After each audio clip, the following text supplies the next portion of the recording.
Dennis, I need the state of the storm right now, and what do you expect?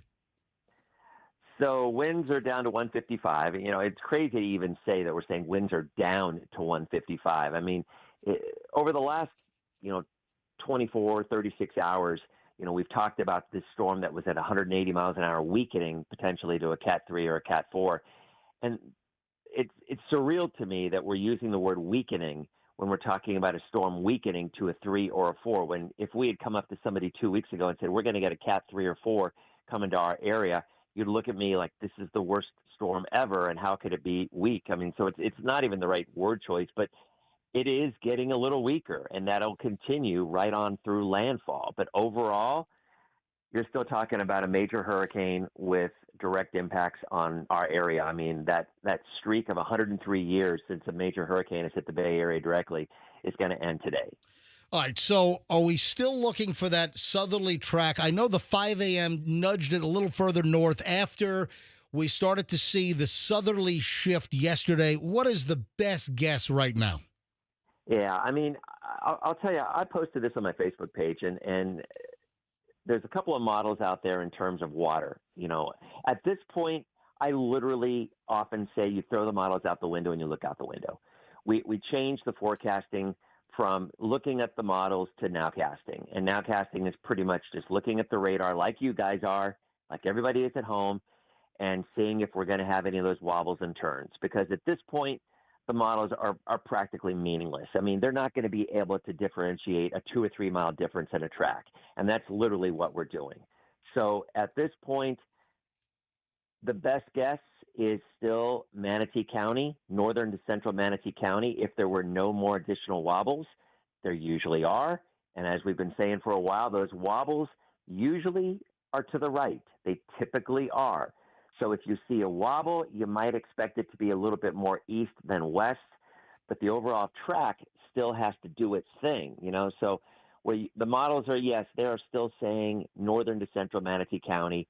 If that would be the case, then the heaviest surge would be south of that point, which would be southern Manatee, Sarasota, Siesta Key, all the way down to Fort Myers. But so even if it pushes a little further north and it is north to central Manatee, that takes still, even though it's nudging closer to the mouth of Tampa Bay, it still takes the major surge impact out of Tampa Bay?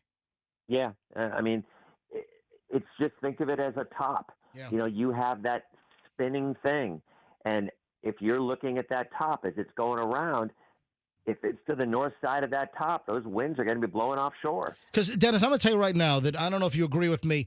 I'll take 130 mile an hour gusts at my house over a 15-foot storm surge any day of the week.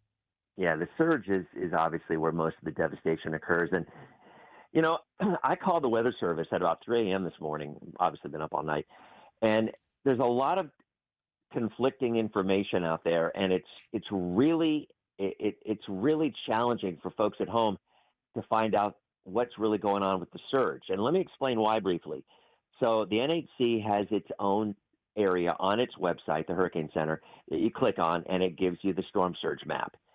That storm surge map shows worst case scenario. And I literally was talking to a meteorologist tonight or this morning for 20 minutes about this, because it isn't necessarily an accurate representation of what that track is doing right now. It is a worst case scenario to let people know the worst that it could possibly be. Now, I get why we're doing that. I mean, I understand why the NHC does that, because they don't want anybody to say, I didn't know it could be this bad. But Dennis, look at Helene. We got close to the worst case. In South Tampa, it was 8 to 12? We had 7 feet in South Tampa. We did. We absolutely did. But the worst case scenario with this storm would be a track in Pasco County. And those numbers that you're looking at are giving the absolute worst case scenario of what could happen, even if that means a track shift. That's the difference. When you look on the CERA site, when you look on, and I've got that posted on my Facebook page, the link to it, it's CERA, I think it's just CERA.com, but it is that map that you show there, and you can call it up right now and look at it, and you're going to see a vastly different forecast from their site than you are on the NHC, because what their site shows is surge actually based on the current track. Now, if that track changes, then that forecast would change. But that's the difference. When you're looking at the CIRA site, you're looking at based on the current track, and it has the NHC track through north central Manatee County, and the worst of the surge is Sarasota County, down to Siesta Key, down to Fort Myers. Now, your in-laws are in Siesta Key. What have they gotten the hell out? Yeah, they have. It's just, I think we're going to look at this storm, and I think the surge, I think unless there's a change in track, we've seen it a million times, it can happen. But based on the current track, areas from Sarasota southward are going to get hit really hard. And again, I'll go back to this difference between the NHC and CIRA. I understand why the Hurricane Center does what they do. They want people to know the worst possible situation, but it isn't based on the current track. It's based on a potential that if that track were to change, this is what would happen. And that's a real challenging thing, because if people go on that site, they're looking at it, they're saying, oh my God, I'm going to have a 10 or 15 foot surge in the bay. I mean, that's what people see. But that really, truly isn't the forecast based on the current track. If that track goes 40 miles to the north, yeah, it'll happen. But the current track, the worst of that surge, I'm telling you, is going to be along that line in south. Listen, I just know Ian and what happened at Fort Myers Beach.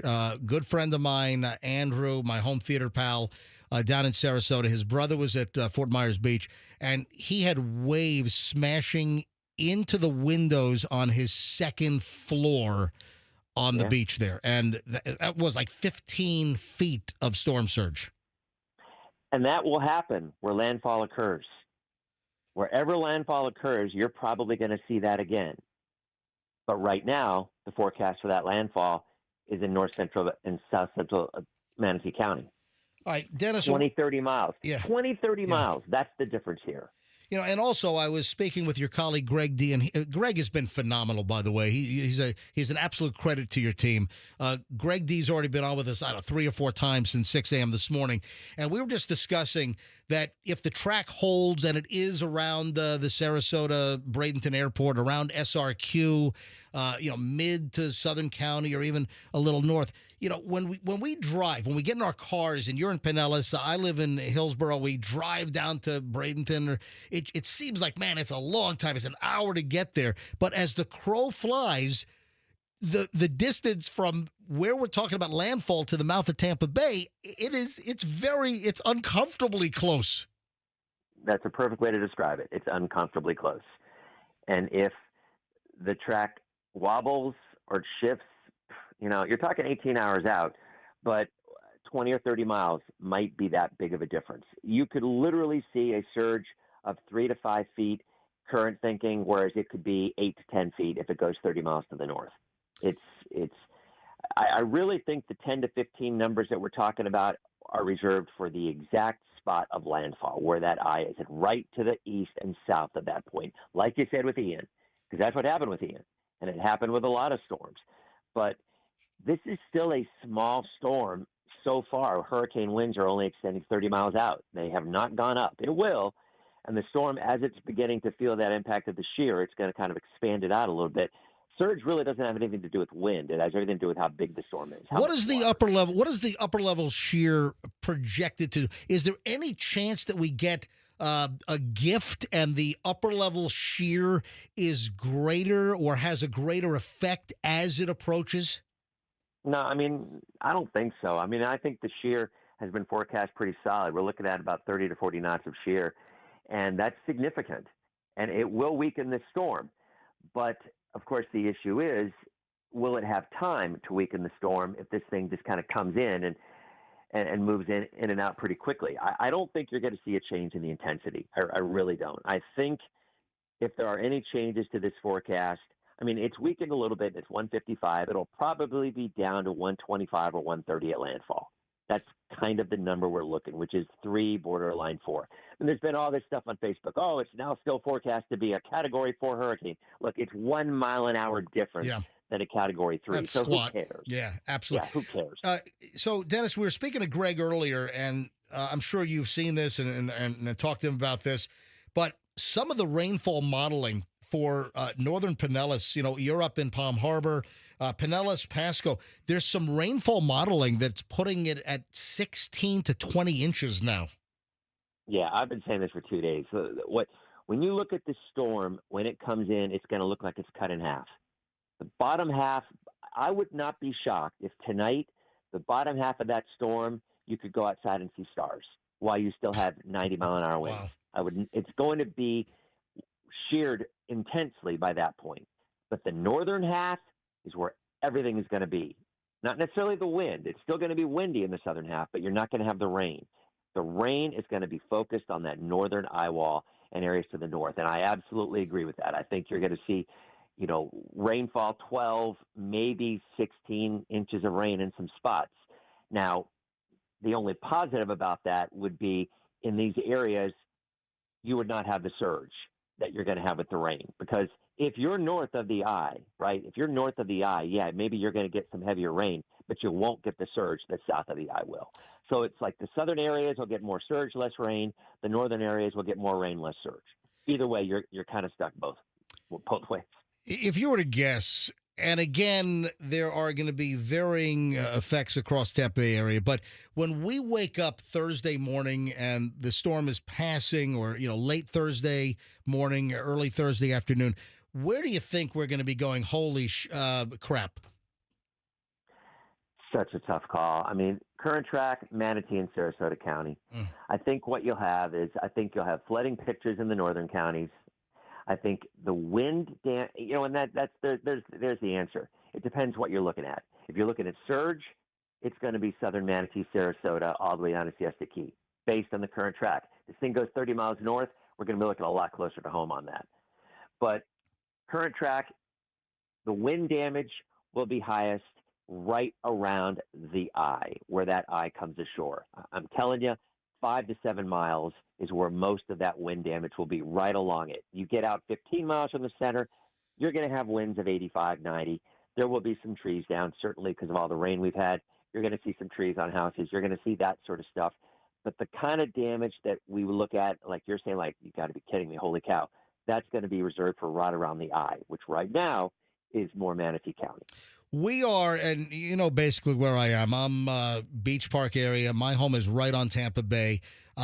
Even with the surge projections lessening yesterday, we didn't stop. We're still in full prep mode. Almost all of my doors are sandbagged. We're going to finish up later this morning when I get off the air.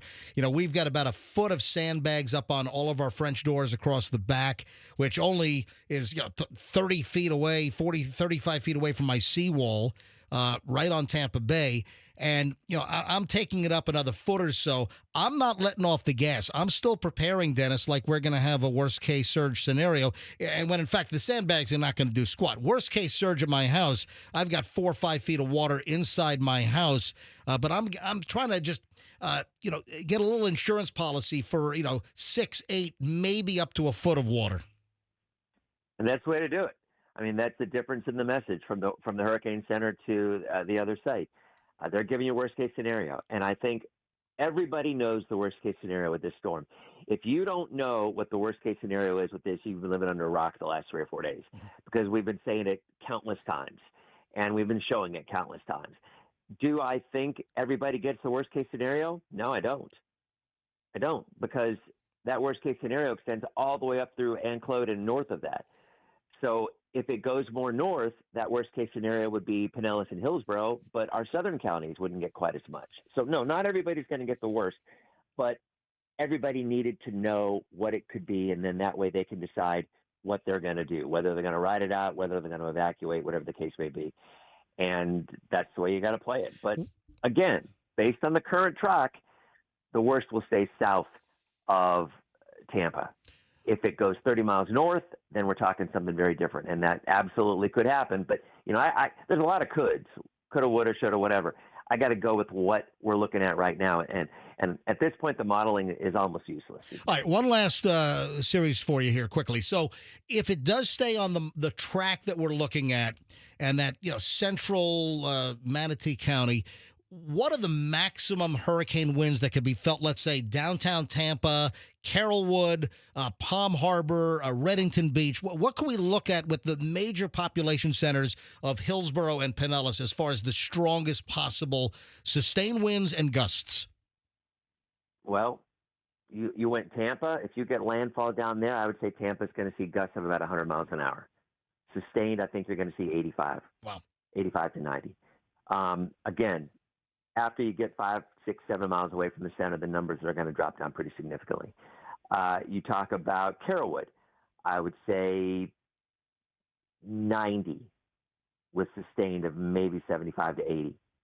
You talk Palm Harbor, I would say sustained 75, gust to 90. I think most areas will see gusts between 80 and 90, some up to 100, closer to southwestern Hillsborough County and Manatee County, Apollo Beach, Riverview, those areas. Let's not forget inland areas either. Yeah, and that was my second point, was we had Sheriff Grady Judd on about 40 minutes ago, and they are prepared for a Category 1 to begin in the southwestern corner of their county and exit at the drag the entire county with a Cat 1. Yeah, it's 100% accurate. That's what's going to happen. They're going to see winds in Polk and Hardy and, maybe DeSoto as well. All of those, they're going to see 75 to 90 mile an hour winds. Yeah, because the storm will weaken, but it's still expected to be a Cat 1 hurricane even when it exits the state tomorrow. So, you've got a hurricane that's Cat 3-ish, 4, right on that level, major hurricane, moving on shore. And, it's not going to weaken that quickly where it's going to be down to tropical storm force winds. This is it's going to plow a path all the way from landfall right across. Obviously it's going to be lesser inland areas, but this is the one, a lot of people have asked me, is this the big one? That's the term that New Orleans used for Katrina. Yeah. And you can argue absolutely positively that for part of the Bay Area, this will be every bit as bad as that. Yeah. When you're talking about a 10 to 15 foot surge at landfall, when you're talking about winds of 130 miles an hour, Katrina was a 3, by the way, when it made landfall. People forget it was a 5. It was a beast in the Gulf, but by the time it made landfall, it was a 3. And all of that problem with Katrina, the majority of it was with water. And I'll say it again. The surge is the biggest issue. That is where most of your damage. Buddy of mine who I used to work with, he's a meteorologist, really smart guy, used to live locally, works for a lot of insurance companies, works along with insurance companies for severe weather.